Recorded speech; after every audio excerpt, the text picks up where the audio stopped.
নমস্কাৰ দৰ্শকসকল, মই আজি আপোনালোকক আলুৰ দম বনাই দেখুৱাম। প্ৰথমতে মই আলু বাকলিগিলাক চিলাই কেনে লৈছোঁ। মিডিয়াম টাইপৰ আলু, সৰুও নহয় ডাঙৰো নহয়। কেৰাহীত মই মিঠাতেল দিছোঁ, অলপ পাঁচফোৰণ,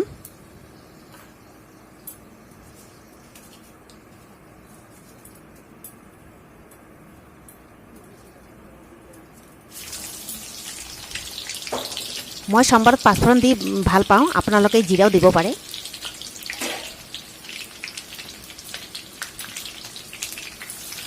তেজপাত দুটা,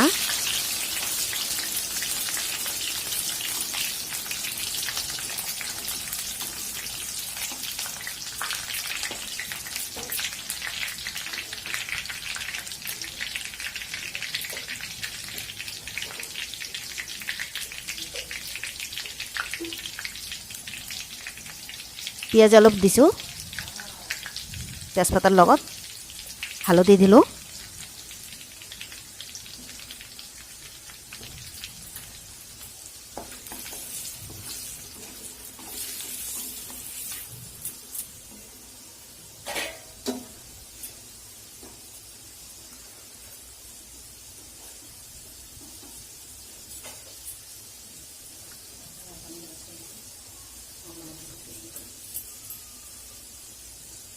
গেছৰ হিটটো মই কমকৈ ৰাখিম। নিমখ দিছোঁ সোৱাদ মতো।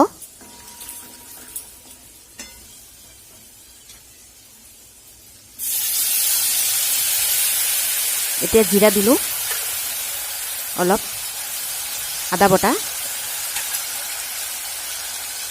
নহৰু বটা, জ্বালা বটা অলপ, পিঁয়াজ বটা, লগতে ধনিয়া বটা অলপ আছে। মই মছলাখিনি শিলপাততে বটি লৈছোঁ, আপোনালোকে মিক্সাৰতো ল'ব পাৰে। এতিয়া মই তেলৰ লগত মছলাখিনি ভালকৈ ভাজি ল'ম।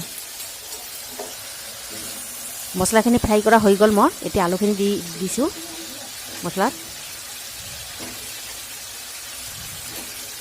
আমি ৰচা বুলিও কওঁ। সৰু সৰু আলুবিলাকৰ এনেকুৱা ৰচা বনাই খালে বৰ ভাল লাগে। এতিয়া ঘাটি আছোঁ।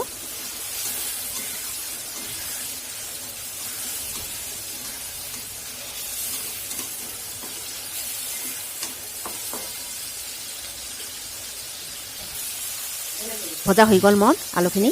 এতিয়া মছলাৰ পানীখিনি মই দিলোঁ, বেছি পানী নিদিম। অকল সিদ্ধ হ'বৰ কাৰণেহে পানী দিব লাগে, জোল নাৰাখিম।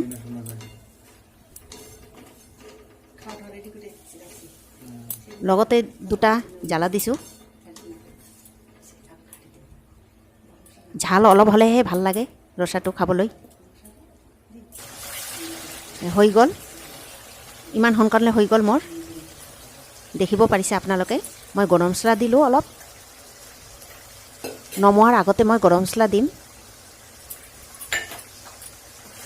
প্ৰথমতে দিলে গৰম মছলাখিনি গন্ধবিলাক কমি যায়।